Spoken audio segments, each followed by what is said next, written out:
Kia ora, cousin. I'm here te wā. Hey, what I thought I'd do is just throw something together. But I'm not going to put it up on YouTube because I think some of the stuff is just for us as a family. Whatever you guys decide to do with it, well, that's fine. But I don't want to just assume that I can do it. Anyway, I'm going to refer to our grandfather as Nanny Hata. I'm going to refer to his father as Te Hata the First. And Te Hata the First, the parents as Doreen Tipoki and Miriam Tipoki. I'm going to refer to Nanny Hata's mother as Waipa. Some people say her name was Hidia, some say Hidia Waipa, but I'm going to call her Waipa for now. And of course, her parents were Pichira Kopu and Hini Kirunga, who changed her name, or had her name changed, should I say, from Hini Kirunga to Merikaraka.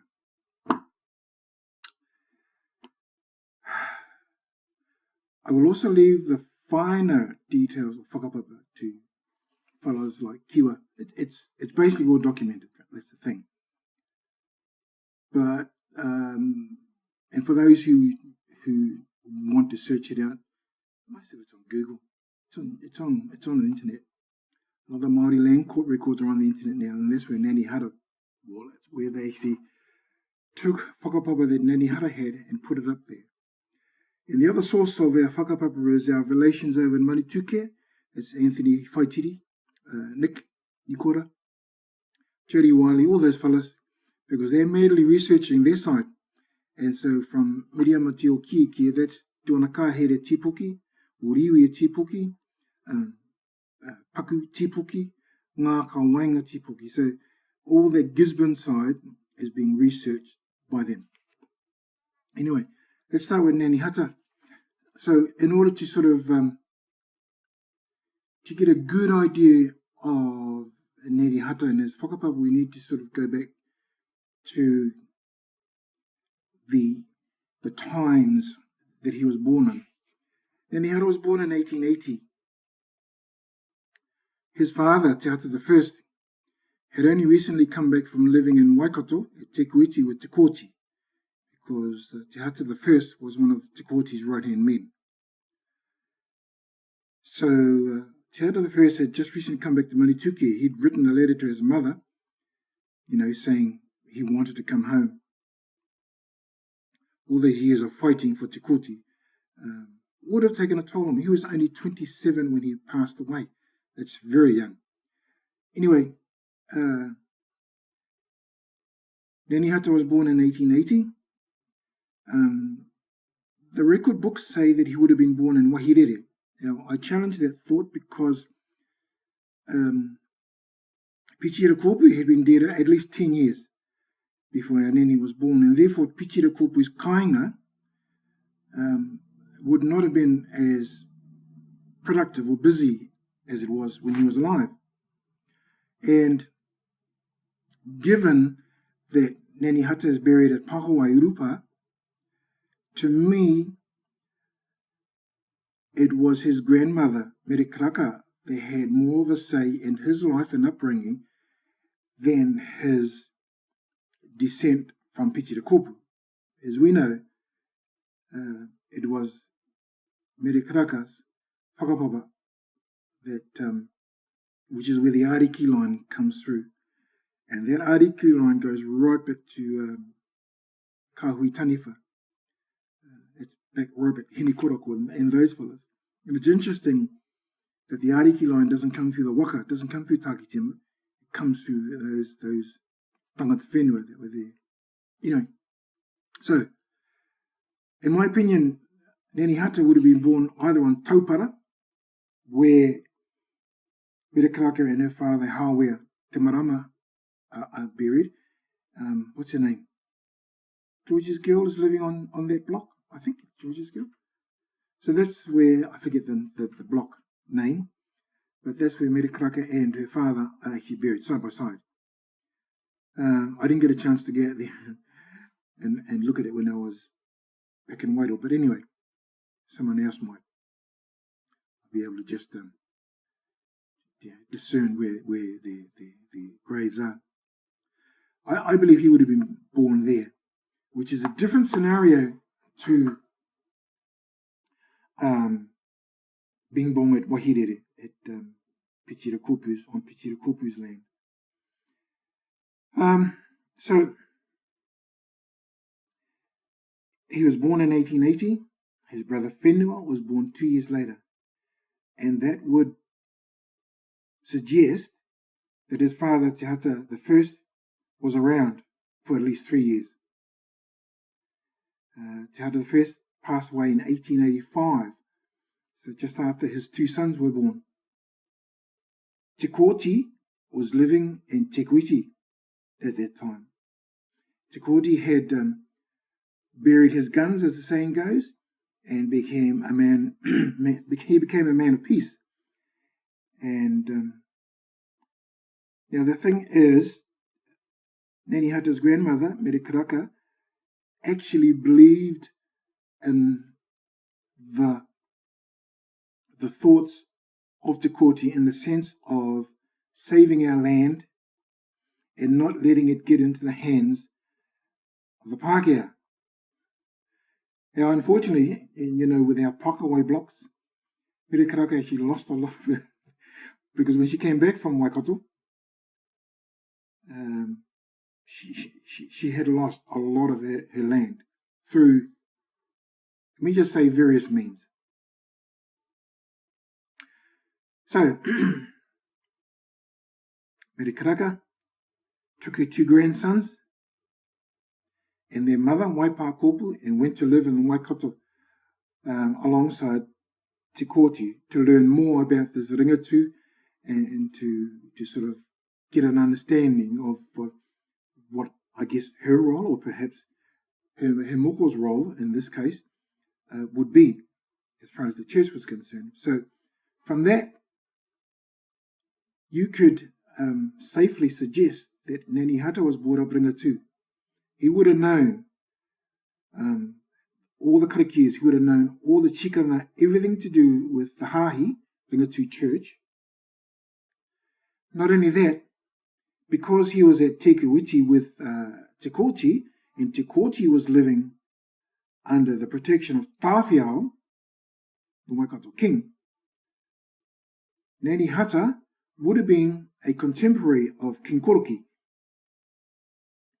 And it suggests to me that's the reason why he asked King Koroki to come and open the Tāki Tino Marae when they finished building it. He already knew him. He knew him well because he would have probably played marbles with him as they were growing up as kids. So Te Kooti passed away in 1893. And Nanny Hata would have been about 12, 13, and his brother Whenua a little bit younger. Now, in his later years, Te Kooti was rumoured to have become a drunk. Alcohol had got the better of him. Now, we can attest to that because if you remember Mac Lardeli, our relation over there in Gisborne, was brought up by Dad's cousin, Merikaraka. Okay, so Merikaraka's father was Nanny Hata's brother Whenua. Now, Mac Lardeli told stories of his nanny Whenua and how they used to live up in Waikato and how they used to go to the pub with Te Kooti. So, as I said, Nanny Hata and him would have been 12, 13, 11. And that's not hard to believe. I was going to the pub at 13. I still look like a 10-year-old. But that's not so unusual to believe.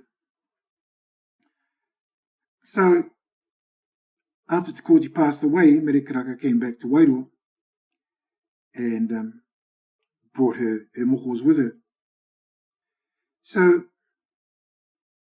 it wasn't long before Te Hata was married to Mākuini Kahuro. Now, that would have been an arranged marriage, as most of them were back in those days, but particularly because of his whakapapa and her whakapapa. And that needs to be established that her whakapapa was just as rangatira as Nanny Hata's.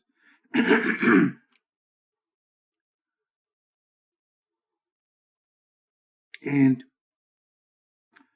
they would have chosen her as a fitting mate for him, I guess, to strengthen our ties with Te whanau kai, taitanga mahaki, rongo whakata, all those little hapu and iwi around Gisborne, because Doreen Tipoki was a big chief over there. And there are places around Pātutahi, Marituke, have been given names that refer to Tuatini. One of them is at the what used to be the quarry at Pātutahi on the way to Waringokuri. They call it the Tu or Tipoki, and that's where Tipoki made a stand against Pomare, who came down from Ngāpui. He got a hiding. Tuatini Tipoki got a hiding because Pomare had muskets and they had nothing. They had sticks. Thankfully, he lived. Anyway, that's just one of the references why we are pretty strong over there in Manituke. Another reference is on the gentle Annie Hill behind Manituke. Up at the top of that hill is a cave called Te Iho o Te Hata. That cave was where Te Waka Perohoka, who was Rongo Whakata's fighting warrior chief, put Te Hata the First, his pito was buried in that cave. Te Waka Perohoka basically adopted or mentored Te Hata Tipoki the First, made sure that he was brought up a warrior, and he was just,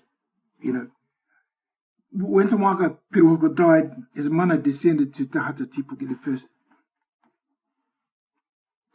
Anyway, we're digressing a little bit. So, our Nanny Hata married Makuini Kahuru. Nanny would have been 18, 19. Nanny Makuini would have been about 16.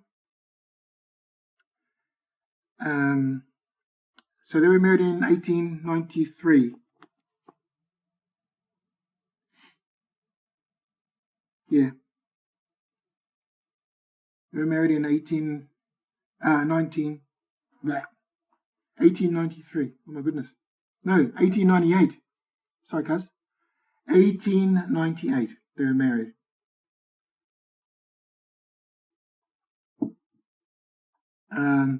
His mother was still alive. She didn't pass away till 1917.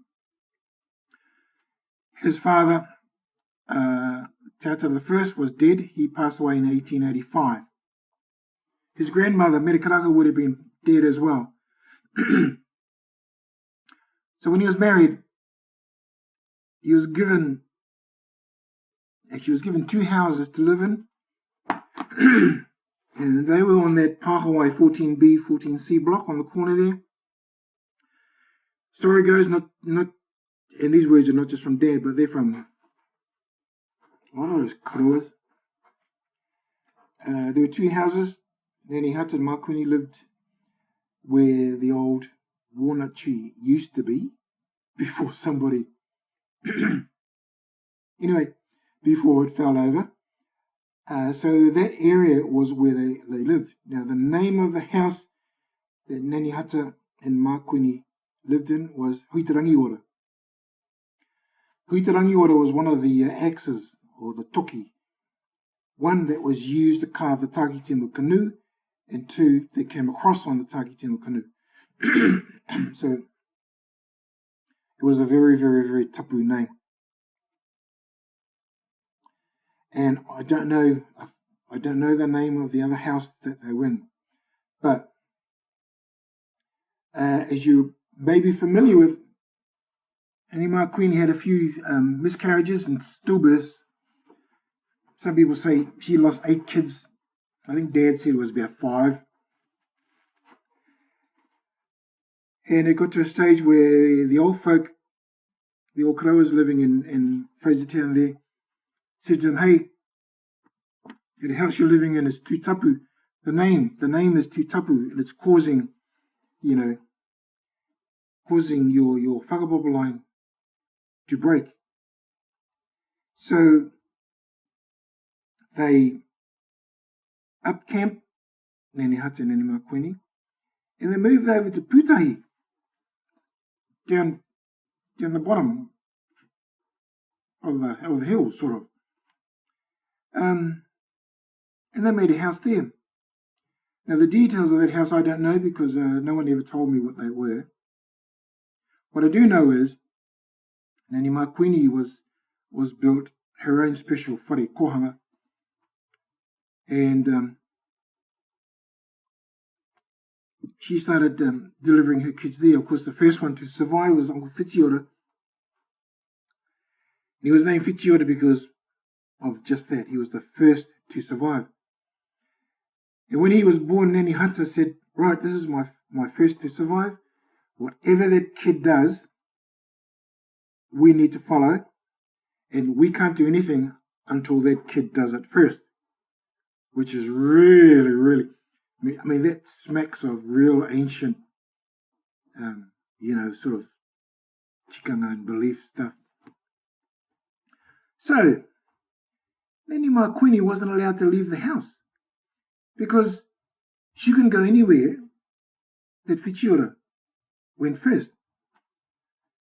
And so, you start walking at 8 months, a year?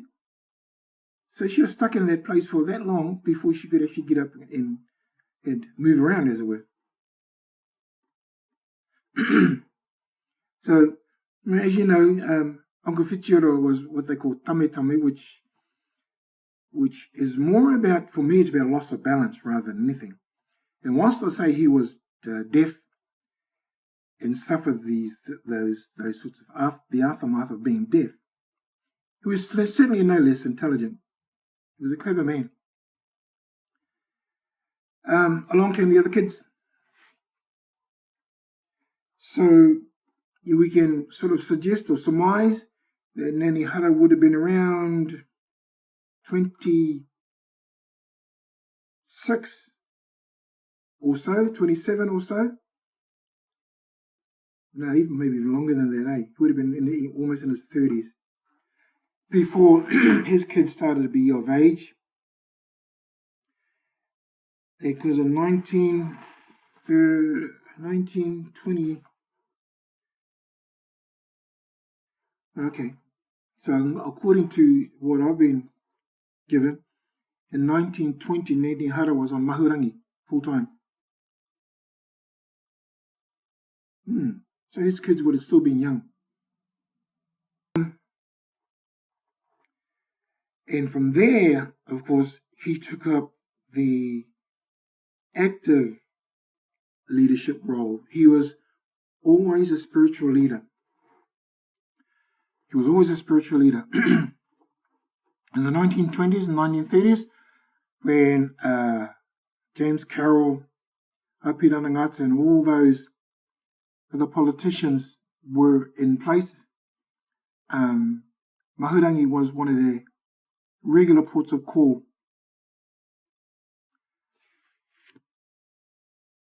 Mahurangi in particular was visited often by Hapi Ranangata, and there's a story that relates to my dad about when Nepia Mahuika came back from the war. He'd been shot. He became Hapi Ranangata's driver. Apparently him and Dad got on like a house on fire. So whenever Hapi Ranangata called in to see Nanny Hata at Mahurangi, Dad and Nepia Mahuika would disappear.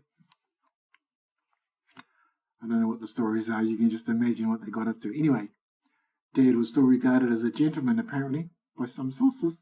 So that's good to hear. So, Nanny Hata, being as intelligent man as he was, his job was to break in Mahurangi, but Mahurangi was way bigger than what it is now. Mahurangi included, what's the farm next to it? They cut that farm off when Dad was alive. It was a really big farm, huge farm. So Nanny Hata had to break all that land in and make it profitable as a farm. Cattle and sheep, obviously, in those days. So he was an intelligent man. He was in touch with the earth. He was in touch with a lot of things. On Mahurangi, though, he also went through a change of, not a change, he sort of changed his direction in a sense as far as his hahi was concerned. And it was while on Mahurangi that he changed from ringatu to mihingare, to Anglican. Now, you just might want to, I'm sure your sister Hene Kirunga would have some stories, but Miriama reckons she remembers Nanny Hata asking her to go and fetch his ringatu prayer books. Now, as you can imagine, those were highly tapu. No, weren't to be touched by any female. You'd ignore it. So apparently, Medium reckons in her memory she was made to do that, and that was how Nanny Hata slowly but surely broke down the ringatu bonds, and he went over to Anglican. Apparently, our Nanny Hata was instrumental in establishing the Mihingare Church over in Gisborne. So he was an intelligent man, he was in touch. He had a sense of humour too, apparently. Now, those two houses, okay, I'm sorry if I'm sort of skipping, but the two houses that he used to live in, Huitarangiora, eventually was taken over to the Pākawai Marae. That's where, our marae at Pākawai there. And it was given to them, those people. Sorry, Kaz just took a break. Okay, we're talking about that meeting house over at Pākawai Marae, Huitarangiora, and the tapu surrounding the name, and how that tapu was transferred down from the time of the Tāki Timu Waka right down to when Nanny Hata lived in that house.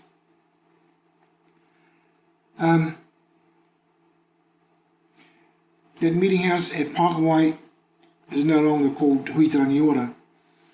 Canon Huata and Aussie Huata changed the name because they know the kōrero about how tapu was, and they didn't want any of their people to sort of be affected by it. I believe it's called Te Huinga o Te Aroha now, and the dining hall at Pākawai is Te Huinga o Te Ora, one of the two. So that meeting house is how Pākawai Marae, where it's currently situated, came to be. The original Pākawai Marae is up in the hills behind there. I've actually never been there, but I know Dad and some of those other fellas from around that area talked about going up there. I don't know whether they actually did it or not. Now, the urupa just across the road there was there before the marae itself was built, the compound. The marae compound was built.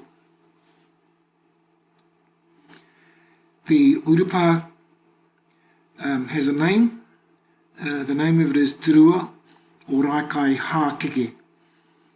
Rākai Hākeke was Tamatarangi's son. And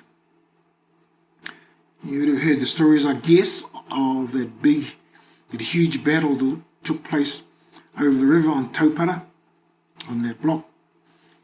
Apparently thousands of people were involved, thousands of warriors were involved. And that was between Tamatarangi's people, Ngāti Kahungunu, and that other iwi, Mai Tauira, which is an old tribe. Rākai Hākeke fell in love with Henekura from Mai Tauira. But when Henekura's father found out about it, he made an insulting remark or gesture te rākai hākeke, suggesting that he was going to eat rākai hākeke. So there was a mortal insult in those days.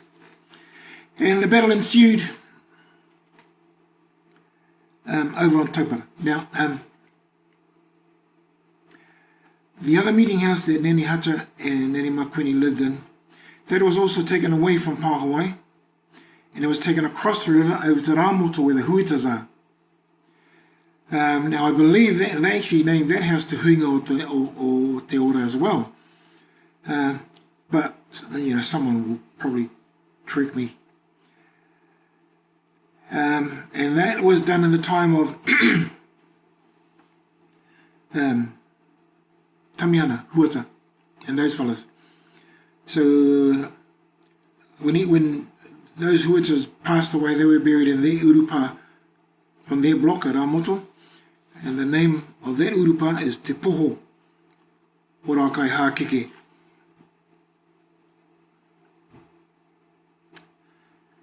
Now the reason why Nanny Hata, Nanny Makwini, and all of us are buried over there at Pāhawai is because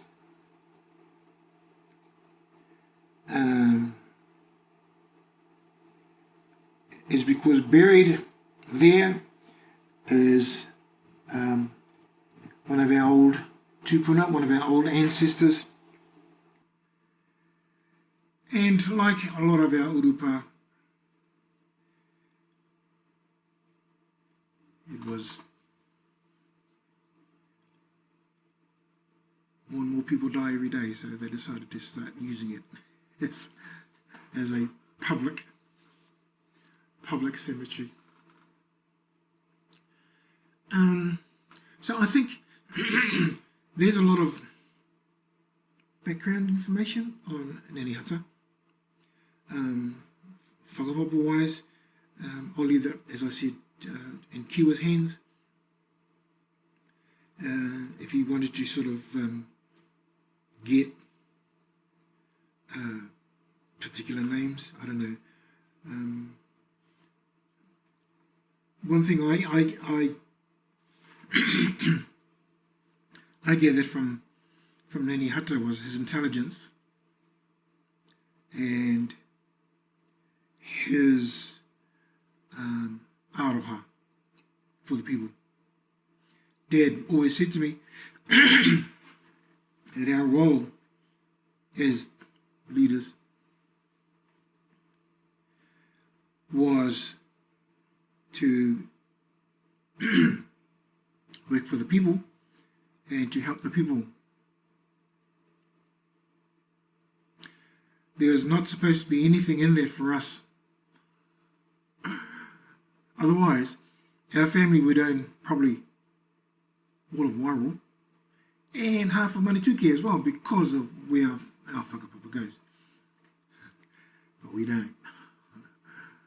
You look at all our family shares and we hold very little.